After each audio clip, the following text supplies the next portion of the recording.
Attention.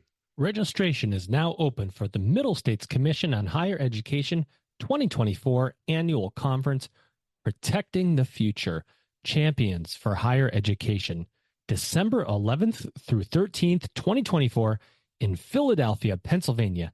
Don't miss out. Register today at msche.org/annual-conference or head to msche.org and click on the conference link. I'll see you there. I cannot believe that we're already in the back half of 2024. Are you kidding me? But here we are. Before you know it, the calendar will be turning again, and that means we are already getting ready for 2025 conferences, and one that I'm personally very excited to attend again is the Insights EDU conference. If you care at all about growing enrollment and building a student-centered higher ed experience, you really should be at this conference. Registration is now open, so secure your spot while early bird pricing is still available. Visit insightsedu.com for more information and to register. That's visit insightsedu.com for more information and to register. Hey everybody, this is Elvin Freitas, co-founder of the EdUp Experience, and today we are extremely excited to announce our paid subscription service. By subscribing today, you will get exclusive early access to ad-free episodes, extended episodes, bonus episodes, original content. That's right, original content and invites to special events, all while helping to sustain EdUp. To become a subscriber, go to edupexperience.com. That's EDUP experience.com and subscribe to our free email newsletter to learn how you can get access. Again, go to edupexperience.com. That's EDUP experience.com. Welcome back, everybody. It's your time to Ed Up on the EdUp Experience podcast, where we make education your business. This is Dr. Joe Salustio back with you on another episode here. And if you haven't been listening lately, we have released, I don't know if we've released, we have opened or created EdUp editorials. So for those of you out there that like to write and you've been looking for a spot to get your work out there and get some eyeballs on it, and you don't know where to go with that work, well, EdUp Editorials wants you to submit your stuff to us.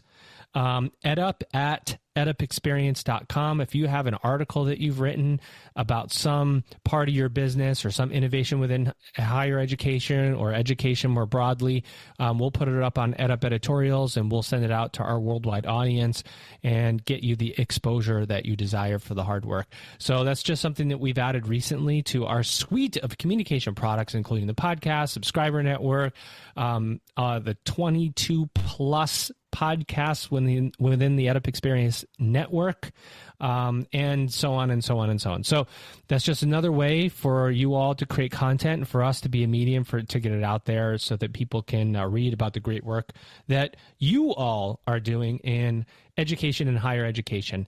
And of course, you know what? We continue to podcast. This is how we started. We're quickly approaching 1,000 episodes and 400,000 downloads of our episodes, if you could believe it. That means people have been listening, which some days I got to go, wow, that was bad. I was horrible.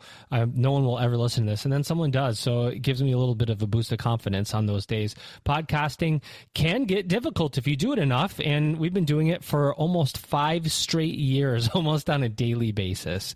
But you know what? One thing that I have realized is there continues to be an overwhelming supply of innovators within education and higher education. And I've got one with me today. I want to get her to the microphone right away because we've got a lot to talk about. Here she is. Her name is Sara Schapiro. She is the Executive Director of the Alliance for Learning and Innovation. Sara, welcome to an EdUp Mic. How are you? I'm great. Thanks for having me, Joe. This is awesome. I'm really impressed by the long streak of podcasts you've done. This is great. The unending and never-ending streak of podcasts. So for those that listen to this podcast, we typically, really never produce the video. However, I will say that Sara right now is sitting in what seems to be a beautiful place. So I got to know where you are. I'm sitting in Washington, D.C., which I think is a beautiful place. I am sitting in a window seat with lots of plants around me as inspiration. Can you throw a ball and hit the one of the memorials, or are you in the suburbs? I can't throw a ball. I am in DC. I am proudly a resident of the city of Washington, DC. No offense to those who live in the suburbs, but I do live in DC. But I can't throw, I'm not that close to the monuments. I hear that distinction in your voice. Of course, you're in the loop, right? And there a loop in there around DC? Yeah, we're inside this loop, this Beltway loop. Yes. Yeah, that's awesome. Yeah, in DC and in a great neighborhood called Bloomingdale. Very nice. Well, we're really excited to talk with you because I think you're going to bring us some new perspectives, which we really valued our audience. Tell us a little bit about the Alliance for Learning and Innovation. Let's start there. What do you all do and how do you do it? Yeah, thanks. So the Alliance for Learning Innovation, or ALLI, kind of started as this grassroots effort to bring together education nonprofits, philanthropy, the private sector, and others, institutions of higher education, to build a better research and development infrastructure in education. So R&D in education. But what does that mean? A lot of people don't know what R&D in education means. We are advocating for federal funding and research-based innovations in education, also in workforce development.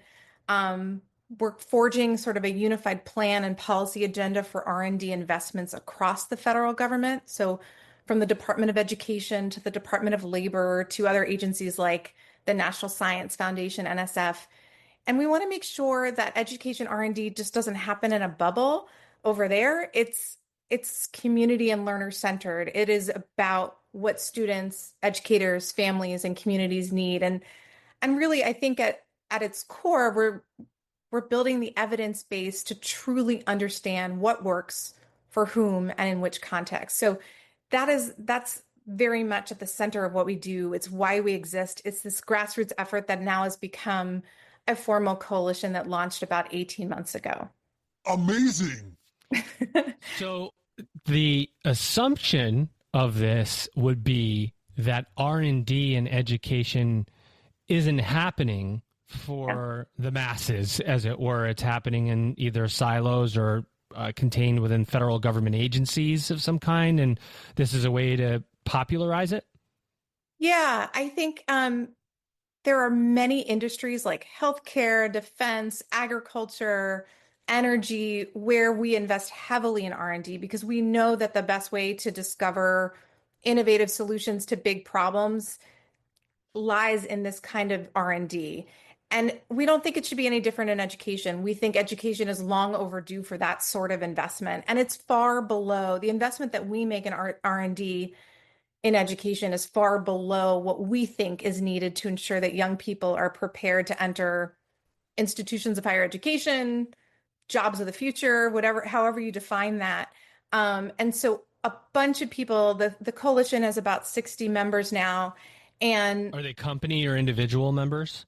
It's a lot of nonprofits, a lot of philanthropy, a lot of institutions of higher education, from the center, from the right, from the left, sort of all spectrums, all different backgrounds and approaches to education that have come together to say, like, education R&D and what the evidence base tells us about education should be at the center of everything that we do.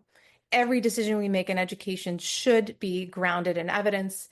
And we need to invest in that evidence base, and we need to invest in new tools and approaches that improve education. And we believe that really requires a major commitment to funding R&D that we haven't seen thus far. Define R&D. I mean, other than the fact that it's research and development. Are we talking about physical infrastructure? Are we talking about technology? Are we talking about teaching and learning methodologies? How does something become worthy of R&D investments? And how do you, what could it be? How do you, you know what I'm saying? It's a great question. It was a terribly crafted question. No, it was great. It was great. I think it's all of the above, quite honestly. I think any big sort of complex problem in education is ripe for research and development, right? It can be anything from bus schedules. How do you bus kids to school? To high quality instructional materials, to sort of big complex challenges in education like chronic absenteeism, which so many people are talking about these days. That involves youth mental health, that involves pandemic job losses. It involves so many things sort of coming together, creating this big, hairy problem that educators and the education system is trying to figure out. So I think R&D is research and development to help us think about new approaches to teaching and learning, new tech tools, new infrastructure. To your question, it can really run the gamut. How does it work? Give us a little bit of the pull the rug, not pull the rug out, open the hood and let us look inside. Just so, obviously you take donations, so you're receiving some funding from philanthropists. And then do you have like an advisory board or a board that says, here are the projects we want to fund? Or as the executive director, do you present subjects? I'm assuming some make it through like an incubation stage of some kind to kind of bubble to the top, almost like a Shark Tank kind of deal? How do you decide what to fund? Well, I wish I was running a Shark Tank. That sounds great. You should. Yeah, I should do it. What we're doing really at Ally, the Alliance for Learning Innovation, is sort of bringing the field together around this advocacy and issue education agenda to bring this to the Hill, to pass legislation. So we were able to bring a bipartisan bill, the NEED Act, in front of the House and Senate. So we introduced legislation called the NEED Act. It would create an Advanced Center for Development and Education that we're calling it NCADE. We got bipartisan support for that from Senators Bennett and Cornyn, from Colorado and Texas, respectively, from Representatives Bonamici in Oregon and Representatives Fitzpatrick in Pennsylvania. And good memory on all that. I know. Thank you. Thank you. And I think, so we are both sort of advocating for greater spending and different kinds of R&D spending in education. We are thinking about big programs. There's one called the Accelerate, Transform, and Scale Initiative at the Department of Education that is working on, again, this advanced R&D, which has never happened in education. We're sort of shouting from the rooftops the importance of ed R&D, like why this matters. So we're not necessarily driving the investments at the coalition. We are helping to support the sort of structures, the things that need to be in place, the legislation that needs to be in place for this kind of stuff to happen. And we're doing a lot of like issue education. We're doing briefings on Capitol Hill. We're writing op-eds. We're highlighting bright spots. We're doing all the kinds of work that help to build the field and build the demand for research and development. We want people to think like, well, I'm not going to decide on that piece of curriculum, that piece of tech, or how to bus kids to and from middle school without really thinking about, well, what does the evidence tell us about what we should be doing? And are there new ways that we can be developing tools and approaches that we haven't thought about before? I mean, some of this is modeled after something called DARPA, the Defense Advanced Research Project Agency, which is the Department of Defense's Advanced Research Project sort of arm. They developed the internet, they developed GPS, they developed these advanced digital tutors. In some ways, we don't even know what's possible in education because we haven't done that type of breakthrough research and development in education. So we have some big ideas and big challenges to your earlier question about, that we think R&D could be used to solve. But I think we may not even know yet the kinds of breakthrough innovations that we could uncover. We've never put money behind it. We've never done this. That's right. That's right. I want to read this from your website because it put, when you talk about investment, it's scale, like understanding. I always say numbers are relative, right? You got to compare them to something else to really feel it. So comparatively, little money is spent on education R&D, meaning promising practices in teaching, learning, and technology go underdeveloped, untested, and lack sustainability and scale. The fiscal year 2022 budget of the Institute of Education Sciences, which is the U.S. Department of Education's research arm, was only $642 million.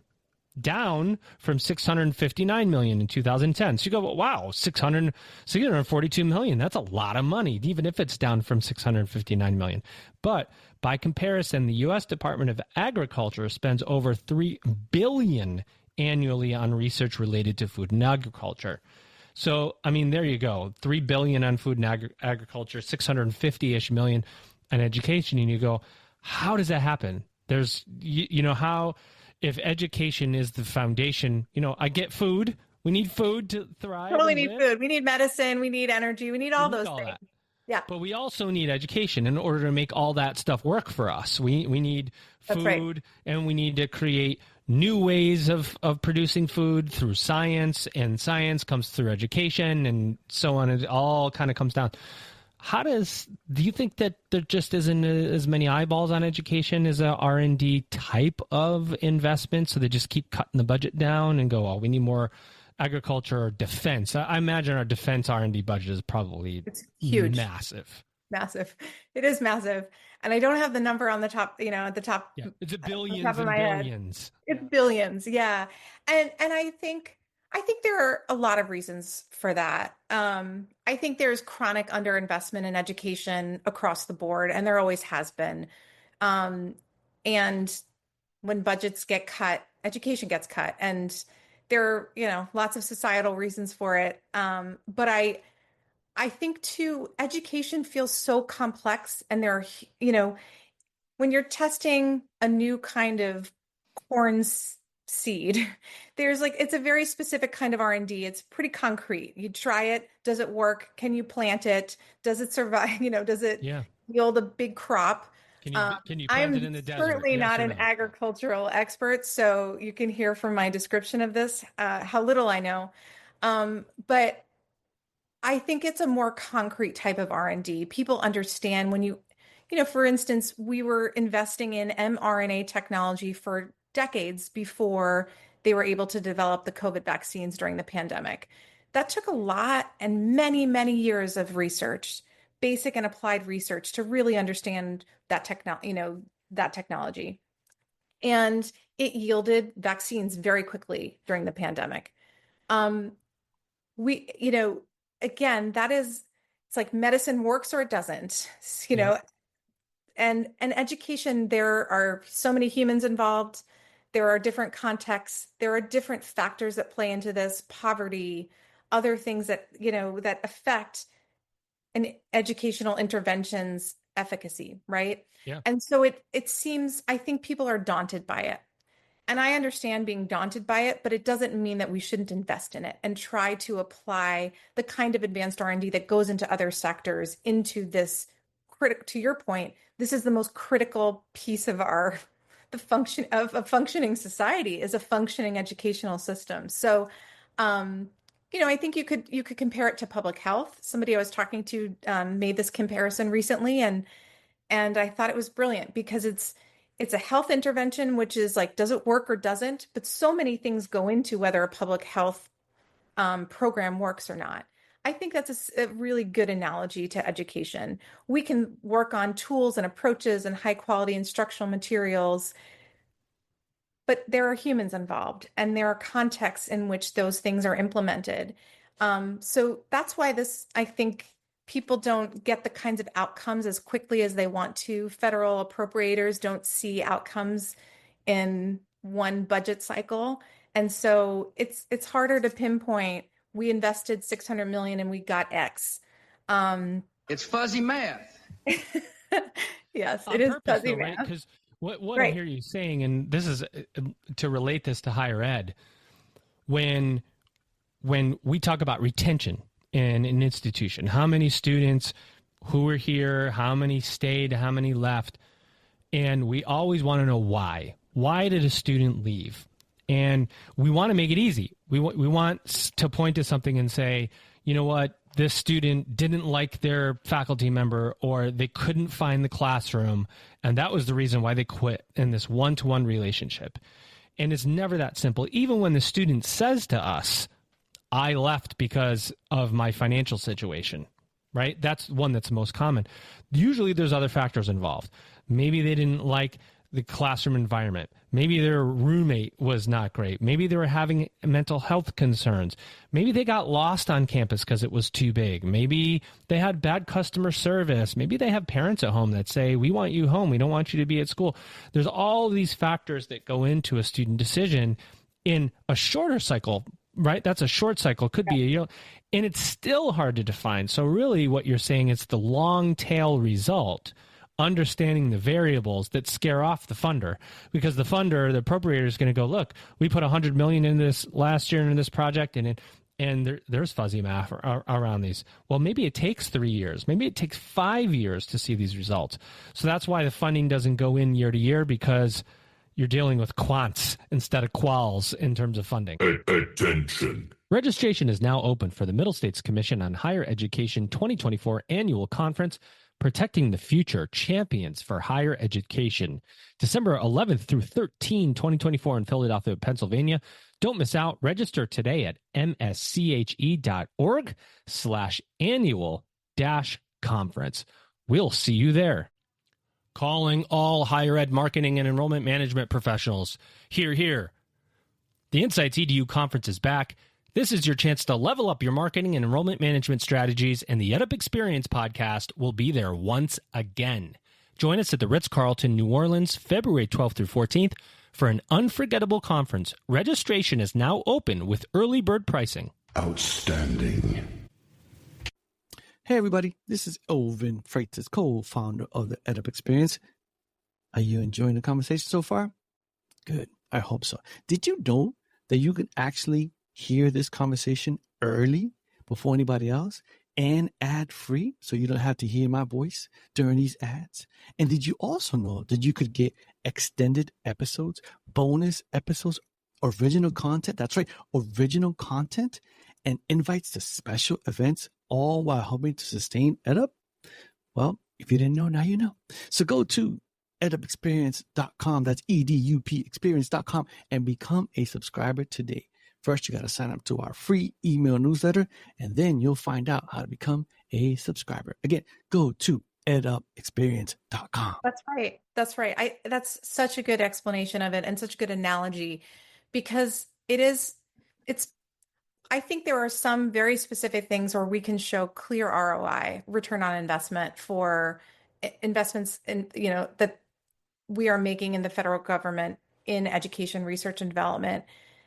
And this stuff takes longer than budget cycles take, than certain parties control the House or the Senate, or, I think it is a bit fuzzy, but I think it's really clear that this sector is we've so underinvested in this sector, that we need sort of significant funding changes, and not just sort of tinkering around the edges, to really make a change in the ways we are able to do education research. And to bring it back to the NEED Act, the thing we were talking about earlier, the legislation, we really think this is critical, because creating that National Center for the Advanced Development in Education, permanently putting it into statute, is really different than year to year saying, do we need money for R&D? Do we need to do this each year? And having to make that argument each year. We need a sustained investment, to your point, in this kind of R&D, so that we can do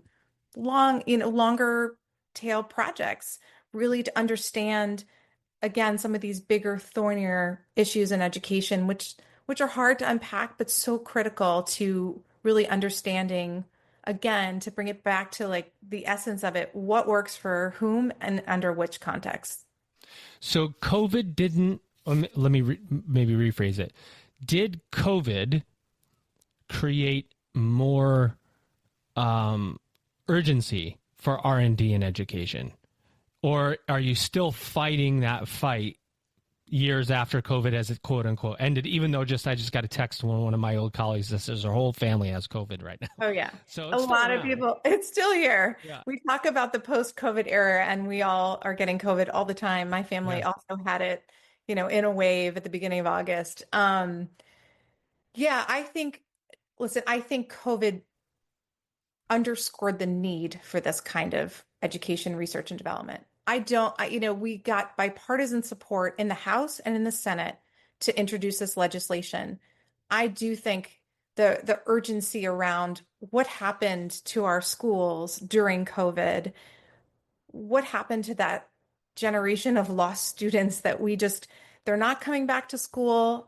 We've lost a lot of ground on national assessments. We know that we failed our students pretty significantly during COVID. Yikes. It's true. It is yikes. It's yikes, and it's incredibly sad. And I think we are getting that bipartisan support because there's a recognition that both what COVID told us about our schools, that they weren't prepared, that we didn't know what works, we didn't know how to do virtual school well yet. Yeah. Some districts did because they had invested in it. Some states did, but many didn't because we didn't, again, have the evidence on how to do it best for which kinds of students. And I think the combination of COVID plus the rise of generative AI technologies, people are thinking like, what does this mean for education? And then what are we going to do about it? And I think the NEED Act and the creation of NCAID is a response to that. Artificial intelligence. Have that one ready at all times. I know. I brought up the code word. We're going to get to that because I think, but I don't want to lose this point because I'm thinking about it. In higher ed now, we're getting the COVID kids who are now 18. The real interesting phenomenon that's going on in higher education is these kids are wanting to be more social. So they want to be part of the campus events more than the kids who came the previous years before COVID. So they really, really want to be on campuses or part of the community. But they're significantly behind, many of them, I mean, that's not all, on reading and writing skills. And want synchronous online courses. They want online courses that give them the flexibility to go do what they want, but they want them in a synchronous format at a specific time on a specific day, but online versus the previous generation who would go completely asynchronous. I want to take it when I want to take it. So there's different preferences with these kids, and it's you go, boy, where was the R&D in this? And you wonder who was funding some research here to help not only higher ed institutions on what to do when we receive these kids because of what happened before, but what happens if certain things don't happen within higher education, they go into the workforce. I mean, there's so much that I think is missing to tell a story and what our future generations are going to look like coming out of COVID. I couldn't agree more. And I think that point on sort of what does the job market look like for these kids when they leave institutions of higher education, when they leave secondary, their secondary school experience? We need a lot more research and development on how to support, to your point, these COVID kids, the next generation coming up, in filling these future jobs, in finding, prosperity and finding, a pathway to a happy and successful life.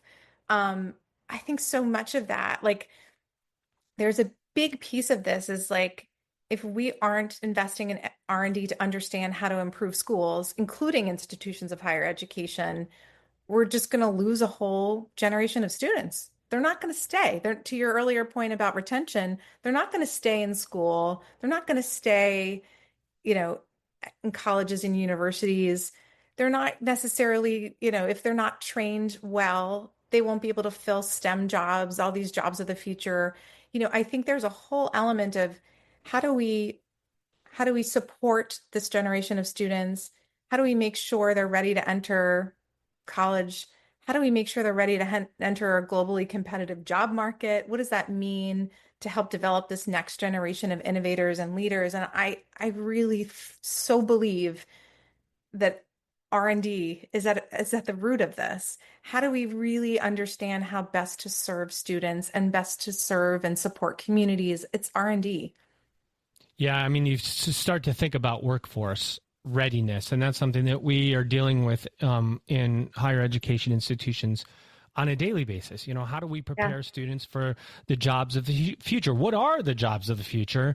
How do we highlight skill attainment, you know, and the reason I bring that up, and you're talking about it, and we probably have heard this, that the value of higher education is in question. It's coming up a lot. Like, should I go to college? Do I need to go to college? Can I just get a job and maybe do college later? And so in the industry, we're fighting not only against, I would say fighting, but we're competing against each other, sometimes for the same student. But now we're competing against a societal influence of, is college worth it? Is there an ROI on this? And I start to think about R&D and go, there's got to be some study, some research and development that goes into what happens if we have a big, giant group of people that decide not to go to college. What does that do to our ability to resource our infrastructure in the future? You know, these jobs that will come up, will they need a college degree? Won't they need a college degree? We don't even know yet. But you start to think about all the areas we know nothing about in education, and how important it is to our society. And you just go, you wonder if this is why we have such divisiveness, because we're just not really investing in the proper parts of education.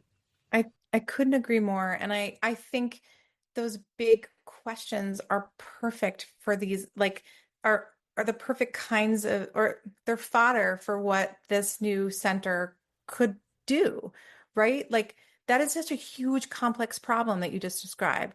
Will we, you know, what happens when a whole generation of students decides not to go to college? Will they have the skills to take the new jobs of the future? Will we figure out apprenticeships or other ways to get them trained to do those jobs of the future? Do institutions of higher education need to adjust their offerings to your earlier point, appeal to this new generation of students? There's so many big questions that I think, again, are the kinds of things that we just don't have any evidence base for, or not a lot, not enough. So how much of what you're doing, can you talk about the infrastructure of your business? Do you have a small team and you pull in advisors all around you? Is that how it works? Yeah. So we're philanthropically funded, and we are a team of 4. So we're a small team. I like to think that we've had sort of an outsized impact on policy. That's a good way to say it. And, you know, I think we have lots of friends and advisors who help us, I should say, and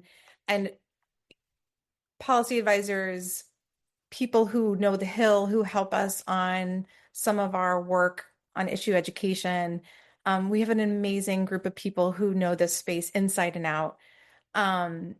So that's sort of, and we're growing, we're new. We officially launched as a coalition about 18 months ago, and then we just spun out. So the Ally Coalition was a project of the Federation of American Scientists, and recently, like literally weeks ago, spun out of the Federation of American Scientists, and are excited to be standing this thing up. So if you're spun out of the Federation for American Scientists, do you focus on STEM? Or is that one of the focuses is on STEM? That is one of the focus areas. And, you know, to the earlier conversation on workforce, you know, STEM workforce issues, we did publish a paper with the Aspen Institute about national security and education. And we focused a lot on sort of gaps in the tech workforce, the STEM workforce, how we don't have skilled workers to fill those jobs. Again, a big R&D issue. You know, how are we better preparing students to take those STEM jobs? How are we exposing students earlier to STEM as a subject and getting them engaged in STEM career, you know, STEM skills such that they're interested in STEM careers? I think it's a huge area of opportunity for the country and certainly for us as a coalition. What gets you interested in this kind of work? I mean, this isn't easy work to advocate for funding dollars for, look, sue me, sometimes disconnected representatives from real world like you wonder how connected our politicians are to what's happening on the ground. You know, the Hill seems like this, you know, magical, you know, call it a magical place. You just wonder, are we really talking about those ground issues that are affecting Americans? Your advocacy is like having your A game on every moment of every day forever. What gets you kind of turned on to this work? Yeah, I like that description of advocacy, being on your A game forever. Um, so I've Because been you working can't in, just be like, you know what, I don't want R&D I today. don't I don't feel like doing this I don't anymore. feel like being philanthropic and going after funding today, you know. That's right. That's right. I have been working in sort of education technology, education innovation for a long time. I worked in large districts, and then I helped start a nonprofit with some amazing people called Digital Promise. And Digital Promise's charge from Congress at the time was to create, a center for advanced research and development in education. And for lots of reasons, political realities and other things, it didn't, that particular part of the work didn't come to pass, at least in terms of federal funding. And that was about 12, 13 years ago. And for the first time, I've seen the sort of energy around what we could do with education, research, and development sort of just snowball. All of a sudden, it's just, I guess snowball isn't the right way to say it, sort of blowing up. Like I think it goes back to that sort of post-COVID recovery, to the rise of new technologies. We really want to better understand what's happening in education. We don't want to spend limited federal dollars, as we talked about, on things that don't work. Nobody wants to do that. And so it was really exciting for me to come back to this work. I was then at PBS for a long time, leading the education work there, and I loved that. And I was really excited to be back in the policy world and to be thinking about how do we actually build an evidence base for what works in education, so we don't just keep chasing the same things over and over again year after year. And I think too, to connect it to some of your, higher ed listeners, there's a huge opportunity here for colleges and universities to tap into this. Like, some of the biggest beneficiaries of federal research dollars for education are colleges and universities. And when we Absolutely. grow that overall pie dedicated to federal funding for research, they benefit. It's like, I want them to get excited. I want your listeners to get excited about this the way that I'm excited about this. I want to sort of underscore that this new Center for Advanced Development in Education would mean really cool grants to colleges and universities to do this advanced R&D. I think that, like, it's a huge opportunity. And another thing that I get really excited about is, like, there's so much great research happening in colleges and universities, but it doesn't always get out into the field, right? There's a disconnect between what researchers are doing, on a college campus, and then what is happening in the classroom. And there are, we talked about the gaps in the research and evidence base, but I do think that research to practice pipeline is pretty disconnected. And I think I'm very excited about this funding going towards fixing that pipeline, making sure that schools and educators are helping to co-develop and co-design the research that they need to actually do the work that they want to do well.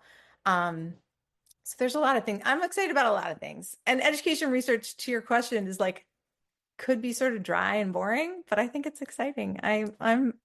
This R&D stuff is pretty cool. And I just think there's a huge, huge opportunity here for the field. And if we can do even half of the kinds of R&D we see in other sectors and apply that to education, I think the possibilities are really limitless. Really are. Tell them like it is. A big part of, and I'll ask you this question, then I'll ask you to round us out, and then we'll do a little mini episode for our subscribers. But I want to talk about inequity in education in general, higher education, K-12 education. A big part of, you'd have to believe, a big part of any R&D effort is going to be around, creating more equity across higher education. You think about broadband access, and then when you start to talk about that, all these other things come into play. This is the part that gets hard about this, because there's so many human factors away from our seed of corn. Is food insecurity and housing insecurity Yes. and mental health insecurities and home life. I can't tell you how many students, and I know it happens for young kids, but even as adults or kids going back to tough, when COVID happened and people had to go back to their houses, and it was like, I don't want to go back to my house. I had students that were like, I don't want to go. It's a bad situation for me. This is why I'm here. So all of these human factors that are involved, but creating equity, creating more equity in education and access for education for everyone is a big goal that has to be solved across the U.S. What do you think, and what do you? Because that's a big issue. Yes, 100%. Equity is at the center of everything we're doing here, because if we don't know what works for every student, and it goes back to context, to your points about home life and where they're coming from and what they bring to school every day, if we don't understand those contextual issues and we don't factor that into the research we do about what works and what doesn't work for students, we're failing an entire groups of students. We are 100% committed to making sure this R&D agenda. So we care about growing the overall pie for federal R&D, but we care about the actual agenda being incredibly learner-centered, student-centered, and equity focused, such that we are making sure this education system that we have, that is complicated and imperfect in lots of ways, but is incredibly important to the foundation of our society, that we make sure that this education system is serving all students, and specifically those students from low-income communities who have been underserved and for whom the research hasn't really been designed around them. I think that's actually a really important point, is when you're designing research in a silo at a college or university, and you aren't co-designing necessarily with educators and students, and you aren't designing for their needs and the needs of those specific students, stuff gets missed.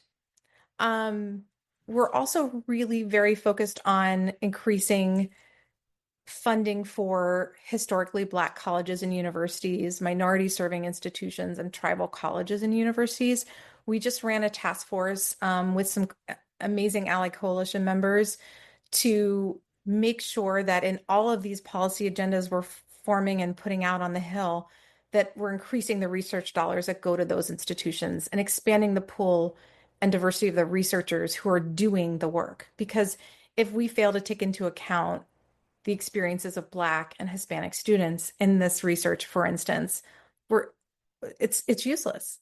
It's useless for districts and schools that are serving large Black and Hispanic populations, for instance. And this isn't to pit HBCUs against R1 universities or anything like that, but I do think that we have a responsibility to increase the pipeline of diverse researchers, the pipeline of funding to HBCUs, MSIs, and TCUs, so that we can really deliver on an equity-focused R&D agenda for education. I love the call out to tribal colleges and universities, one of the most forgotten about sectors of higher education that exists. I get to interview some of the tribal college and university presidents, and they're doing amazing work. And it's like there needs to be a stronger voice for the TCUs for sure. Absolutely. Well, this has been amazing, Sara. I want to have you back for a quick mini episode for our subscribers. We're going to talk a little bit more about artificial intelligence. Ladies and gentlemen, she is my guest. No, she is your guest today here on the EdUp Experience podcast. See, I did that whole lead up and I didn't have the right button ready, but I'm going to get it ready right now to outro her appropriately. Her name is Sara Schapiro. She is the executive director of the Alliance for Learning and Innovation. Sara, we hope you had a good time on the podcast today. Thank you so much, Joe. It was great to be here. Ladies and gentlemen, you've just EdUp'd. Okay, everybody, we're back with Sara. We're going to do a little mini episode just for our subscribers. And Sara, you talked about artificial intelligence, and I want to bring it back up and ask you if this is if AI presents itself as this, I don't know, trigger point to go, ooh, this is how I get more funding for education R&D. Because if you don't want AI to turn all of us humans into walking robots with unethical statements coming out of our mouths because nobody's managing what's going into the AI, we need R&D around education. What is AI? How are we going to use it? How does it affect us in the classroom? What it seems like that might get more eyeballs on education. What's going on? I think AI is very much behind this movement. All of a sudden, I mean, I like to take credit for it from the You should Alliance take credit for for it. Innovation. I Darn think it. Ally has been pushing forward this great issue education and agenda. But I do think it is the rise of generative AI technologies and people's, well-founded fears about what that could mean for us as a society, as in education, that combined with the ways that the school system didn't hold up its end of the bargain during COVID, I think those two factors really came together to enable us to make the case for education R&D to both Republicans and Democrats and everyone else, to prioritize it, to introduce this legislation, the NEED Act, the new Essential Education Discovery Act, to invest in really understanding, to your point, what is this AI stuff going to mean for us in education? There's a really, really cool collaboration between the National Science Foundation and the Institute of Education Sciences, so the research arm of the Department of Education, called the AI Institutes. And I bring up this example because I think it's a great illustration of the power of AI to improve education and the kind of R&D that we can do to harness AI for good. So it's called the AI Institutes. It's based at the University of Buffalo, but it's a consortium of a bunch of researchers, and they are investigating. Well, I should start with the problem they're trying to solve. The problem they're trying to solve is that there is a lack of speech pathologists in the country. So if you have a child who is delayed in speech or is having issues around speech or language in some way, shape, or form, unless you have resources and unless you're in a district that is blessed with many speech and language pathologists, it's going to be very hard for you to get the services for your kid that they might. And because of that, we have lots of kids who leave kindergarten, who enter first grade, second grade, third grade, and beyond, who are undiagnosed. And so then they don't learn to read. Back to your, the idea of lots of kids in this COVID generation who are having reading and writing challenges. There are lots of kids who get into third grade, they leave third grade and they can't read. And it's a predictor of really poor academic outcomes down the road. This is lunacy. It is lunacy. It really is. So speech and language pathologists, we don't have enough of them. So this AI Institutes is developing an AI screener tool to very easily identify if kids are at risk of or already have some speech or language issue, so that they can be referred to a proper counselor. Oh, wow. And they're also developing tools to help those kids. So again, in the absence of a certified speech and language pathologist, there would be some tools that a teacher could use with that child to help them deal with whatever they've been diagnosed with or whatever the screener tool has found. Again, this doesn't replace humans. This doesn't replace the need for trained speech and language pathologists. But what it does is underscore just how powerfully AI can be used to solve a very specific and acute problem, an acute need in K-12 education. Fantastic. Yeah. I mean, so those are the kinds of things we're excited about in AI. There are plenty of things to be scared of too, but I think we try to focus on the opportunities. Yeah, it's just to connect some of these dots. Fortuitous that you brought this up. And so my mother is a speech therapist. Cool. And she worked within the speech pathology department at her school district, her K-12 school district in New York. And she retired early. She was given an early retirement package because the district was cutting. And so who do you cut? You know, it's like you have to start deciding what you're going to cut. And your biggest fixed expense in any kind of institution is your people. So you start to cut people. And do you cut your third grade teacher that teaches 2 classes, or do you cut your speech pathologist that or speech therapist that works with maybe 10 kids in the school, and you know maybe they have a learning disability or they have physical or disability or otherwise, and then you outsource it instead, right? Because you can shed your fixed expense. And so so the speech therapists and speech pathologists were all given or moved. And then it created later a bunch of issues. My mom would just stay in touch, and they brought her back part-time because kids were showing that they weren't progressing. She's since retired fully, but it's like, to your point, then what does that do? And how can AI replace at least some of the functions so that we aren't just leaving populations out not to read, right? I mean, it just the reading and writing skills of even college students are still rough. And that all starts at the beginning. But AI has the potential to help us drive some efficiency in those areas. That's right. And I again, it doesn't replace people like your mother who are trained speech therapists. But in the absence of those trained professionals in schools, at least we're identifying the kids who might be at risk of having an issue that would prevent them, to your point, from learning to read. Yeah. I mean, talk about an equity issue. That is so predictive of educational issues, poor academic outcomes, poor lifetime outcomes if you aren't reading by the end of 3rd grade.